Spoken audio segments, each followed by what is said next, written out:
Bueno, en este caso le traemos un estudio preliminar y sobre todo resultados de una intervención arqueológica que desarrollamos en 2022, en la Cueva del Junquillo, y que nos permite documentar un contexto que hasta ahora había sido también muy desconocido. Bueno, en Fuerteventura se han realizado pocas intervenciones arqueológicas y en este tipo de contexto menos, ¿no?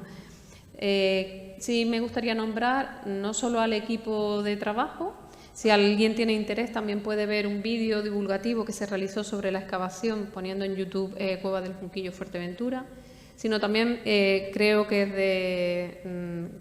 de justicia también agradecer a Carmen Gloria y a Eduardo Mesa, se me olvida siempre el apellido de Carmen Gloria, Rodríguez, que bueno, siempre nos han echado una mano para la identificación de especies y cuestiones que tienen que ver con sus especialidades, ¿no?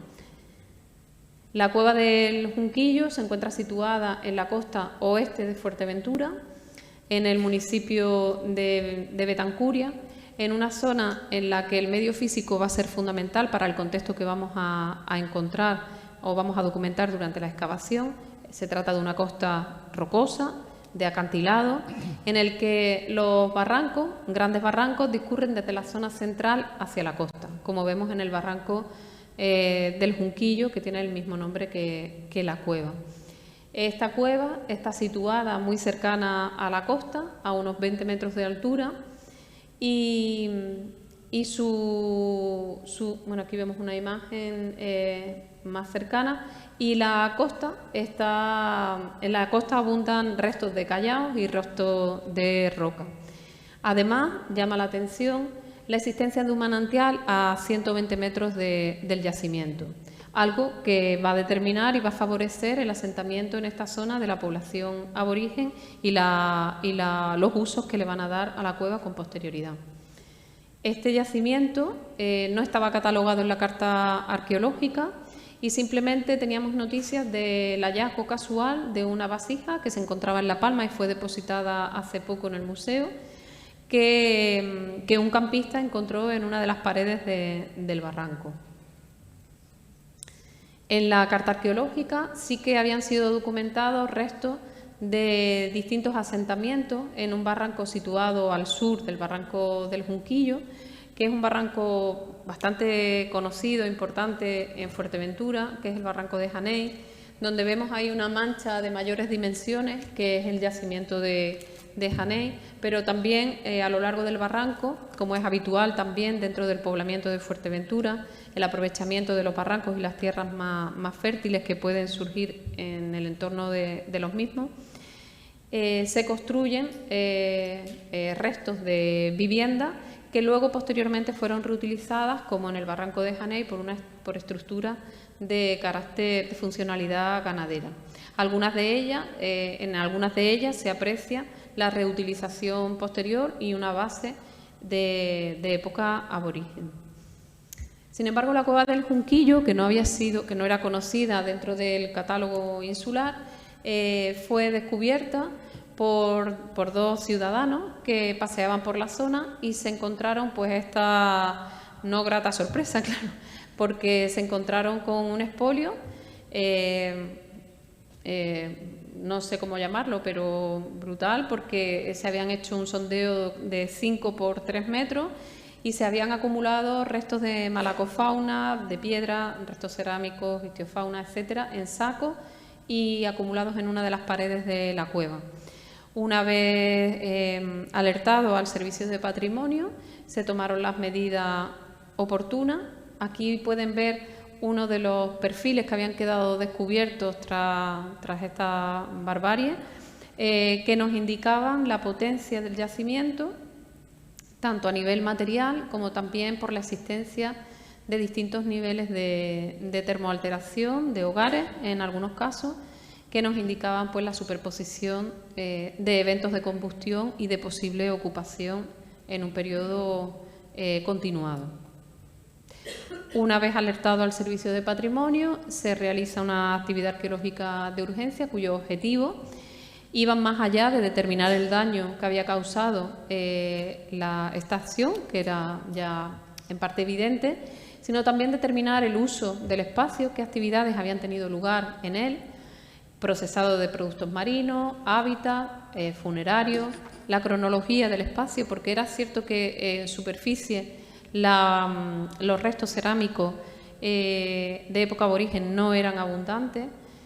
Si durante un largo periodo de tiempo la cueva había tenido el mismo uso o diferente, y por supuesto evaluar los daños y determinar si esta cavidad podría tener un interés para desarrollar investigaciones posteriores.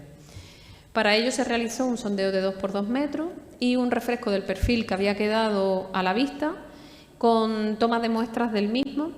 Se agotó la secuencia estratigráfica hasta la zona, hasta el nivel geológico, con lo cual se pudo documentar la secuencia completa. Se realizaron 2 dataciones del nivel superior y el inferior y un primer análisis de materiales que pudieran marcar una línea de estudio. Y los materiales antracológicos están siendo estudiados por la doctora Paloma Vidal dentro de un marco de un proyecto financiado por el Ministerio Estatal.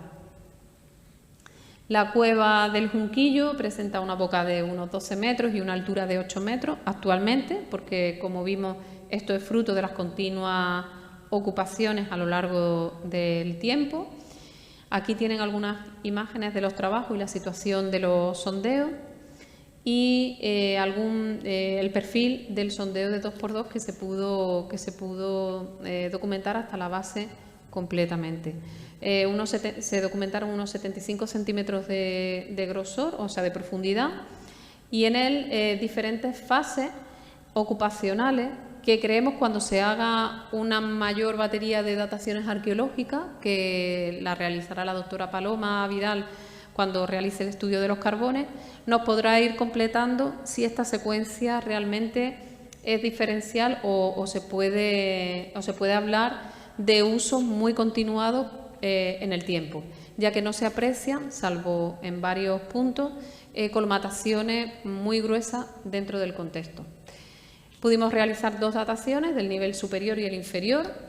El nivel inferior nos dio una datación del siglo IV, V después de nuestra era y el superior del siglo XI a XII después de Cristo. Aquí tienen algunas imágenes de algunos eventos de combustión localizados, de otros restos de cenizas. En este caso parece que pudiera ser de una limpieza más que porque no se conserva la rubefacción en un nivel infrapuesto, y otros niveles que podrían ser de basurero o de ocupación, incluso con materiales en posición primaria como estas espinas de pescado o materiales líticos asociados a este contexto que es muy rico en material arqueológico. Se realizó también el refresco del perfil, se excavó hasta nivel geológico y se realizó la documentación topográfica pertinente para definir las fases de ocupación. En cuanto a la relación de los majos con el mar, las fuentes escritas nos aportan diferentes enfoques. Por un lado, cómo el mar había sido un recurso alimenticio. Se habla del marisco, de los purgados, de la abundancia de peces grandes, de pequeños, como puro recurso de la alimentación de los majos. Pero también no recordemos que el mar es frontera, el mar marca un límite y también tiene una componente simbólica que se evidencia no solo en las fuentes escritas, sino también materiales, como la cita de Torriani, que habla de los ajusticiamientos en el mar y que luego fue documentado para el caso de la Tonina, del enterramiento de la Tonina, excavado en Montaña Roja, al norte de la isla. Y también un carácter simbólico, donde se habla de esos espíritus que andaban por los mares, de esos ancestros y antepasados. Con lo cual, el mar estaba presente, como es lógico, en una sociedad isleña. Si nos remitimos a las fuentes arqueológicas, la carta arqueológica tiene 800 yacimientos documentados, de los cuales 49 se citan como concheros. Sin embargo, queremos poner en entredicho o plantear la duda que existe con el término conchero, ya que muchos de estos concheros, entre comillas, nos están indicando que son basureros más que concheros, o al menos el concepto de conchero que se tiene determinado para las islas occidentales, que Eduardo Mesa y el equipo que trabajó en Tenerife y en La Gomera determinan como conchero como un lugar exclusivamente de procesado de marisco, con una zona de hábitat cercana y una zona funeraria, pero no asociado a un poblado concreto, con lo cual estaríamos hablando realmente de basurero.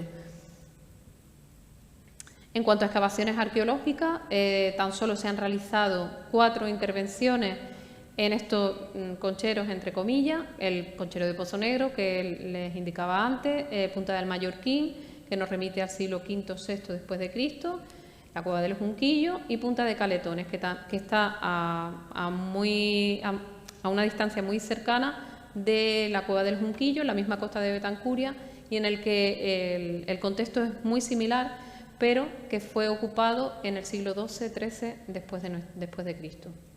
Finalmente, el estudio de los materiales del Museo Arqueológico se reduce a materiales malacológicos, ictiofauna, elementos de adorno personal, y llama la atención la ausencia de elementos que pudieran servir como anzuelo o de anzuelo, o que no han sido documentados por el momento en ningún hallazgo casual ni ninguna intervención, a diferencia de otras islas. Bien, ¿qué preguntas le hacemos al contexto, ¿no?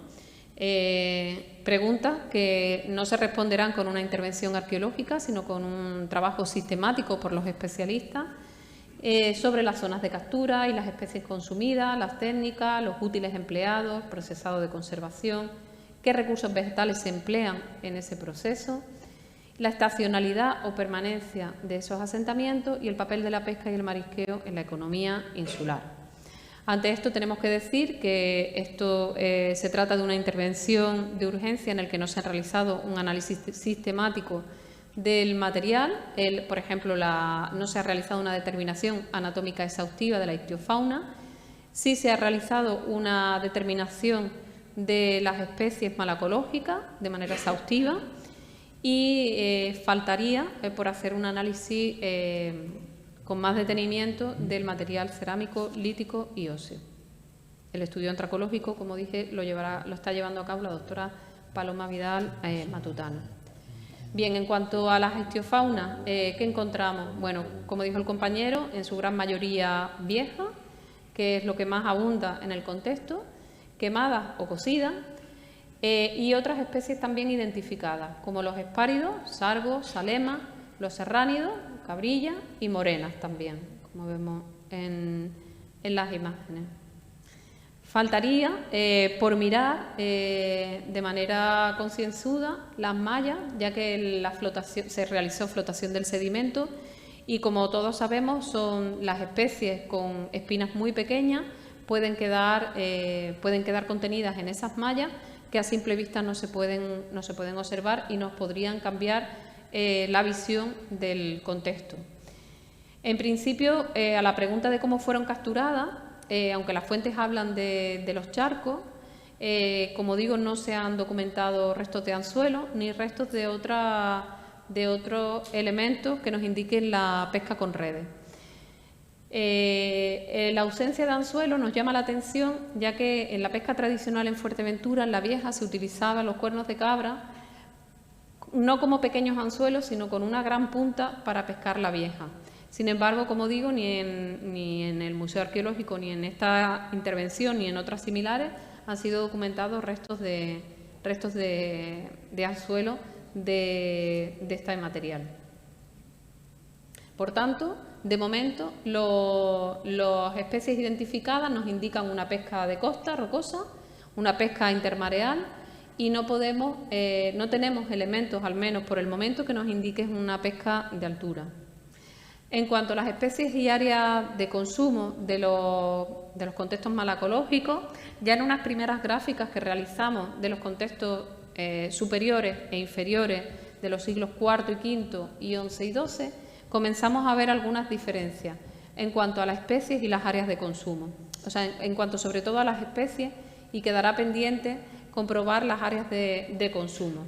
Vemos que en un periodo muy antiguo algunas especies están siendo consumidas de manera abundante, mientras que, como por ejemplo la Patella crenata, mientras que en otros contextos ya posteriores, del siglo XI-XII, esta especie está prácticamente ausente, creciendo otras como por ejemplo la Patella piperata, que no había sido documentada en unos contextos antiguos. Aquí tenemos los dos extremos para comprobarlo también, y también observamos cómo en los momentos muy antiguos abunda el consumo de mejillón frente al consumo de los purgados, y sin embargo en los momentos más recientes es al contrario. Se dispara totalmente el consumo de purgados y disminuye enormemente el de mejillones.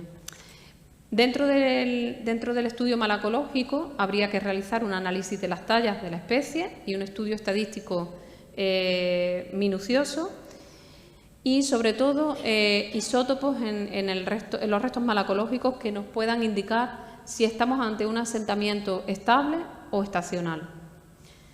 De manera que esto nos podría también ayudar a entender cómo el marisqueo y la pesca pueden tener un lugar destacado o no dentro de la economía insular. Por otro lado, es muy escasos los restos de fauna, restos del lítico y cerámico documentados en el yacimiento. Dentro de la fauna, ovicaprinos es lo que más destaca, y destaca en los niveles superiores, en el siglo XI-XII, los restos de aves, que no se localizan en los niveles inferiores.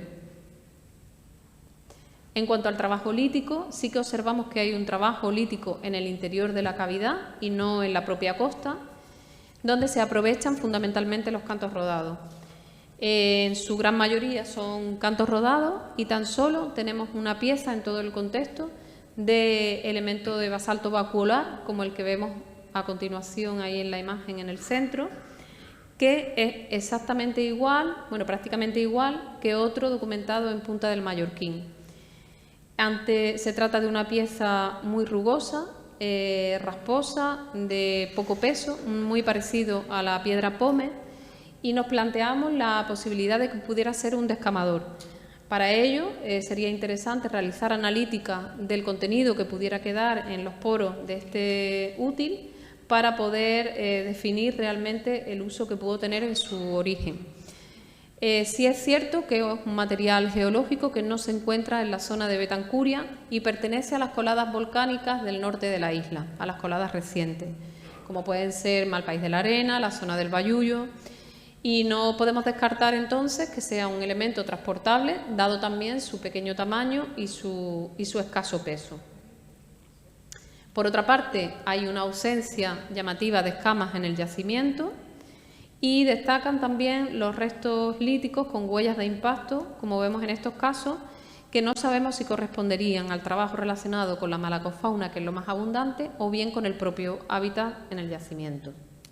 También muy escasos los restos de punzones. Este es el único que se ha documentado en relación a otros yacimientos como Villaverde, en el que es ingente la cantidad, y restos de cuentas placas, que también se documentó en el yacimiento. Entre la cerámica documentada destacan piezas con una pasta muy poco decantada. No documentamos restos de piezas de almacenamiento, y algunas de ellas se encuentran termoalteradas, como vemos en la imagen. Por tanto, fueron usadas para cocinar. Bueno, hablamos de conclusiones, pero serían más algunas certezas y muchas preguntas, ¿no?, que tendrán que ir también resolviendo pues, los especialistas que se dediquen a estudiar estos contextos. Podemos decir que la potencia arqueológica presenta una gran potencia arqueológica con distintos niveles de ocupación y abundantes eventos de combustión, que se trata de un lugar de hábitat con un claro propósito de hacer un aprovechamiento del medio marino, pero que no estamos ante un conchero, o por lo menos ante el concepto de conchero que se trabaja o que se ha documentado en islas como Tenerife. No desconocemos si hubo estructuras de acondicionamiento del espacio, porque nosotros no lo hemos documentado en el sondeo, pero eso no implica que no existan. De hecho, en el expolio se veían restos de algunas piedras. También es un espacio de una ocupación muy intensiva desde muy antiguo y hasta fechas más recientes, por lo que es un lugar relevante para la sociedad y para las distintas generaciones, que se usa de manera continuada y que nos está indicando una pesca de especies marinas intermareal de la zona rocosa y también un aprovechamiento de los recursos malacológicos muy abundantes en la costa de Betancuria. En cuanto a los retos de futuro, pues determinar realmente la importancia de los recursos marinos dentro del sistema productivo para los majos, análisis de isótopos para determinar, en relación a lo anterior, la estacionalidad del yacimiento o no, definir las técnicas de captura de ictiofauna y malacofauna, un estudio minucioso de la ictiofauna y la malacofauna, donde se determinen las tallas y las pautas de recolección, afinar en el proceso de consumo y reconstruir el proceso de trabajo a través del material y estudio lítico para determinar posibles usos relacionados con este trabajo. Y sin más, muchas gracias por su atención.